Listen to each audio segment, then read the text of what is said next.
Hello কাকা, আপনি যে কালকে বলেন আপনি বেড়ে বিড়ি খায় তার প্রমাণ দিবে, আমি নিজে প্রমাণ দিচ্ছি, দেখেন খালি আপনি লাইনে থাকেন, কাটেন না যান।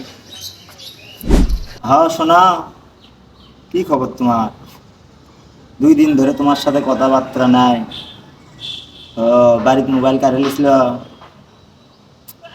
তাহলে এখন তো সব ঠিকঠাক আছে না? হ্যাঁ, তাহলে হবি তা একদিন চলো দেখা সাক্ষাৎ করি, তাছাড়া তো হবি না। বন্ধু একটা কাম আছে। 1 মিনিট না, থামো তো। কি কাম গো? পনেরো করে বেরিয়ে যাচ্ছি, সব আমরা দেখায় আসি। বে বিড়ি বিড়ি বিড়ি বুড়েলে খাই না, সিগারেট হলে গোস। আমি তো আবার ব্যঞ্জন ছাড়া এখন খাচ্ছি না। হ্যালো কাকা, শুনলেন তো? আপনি ওরা সিগারেট ছাড়া খায় না।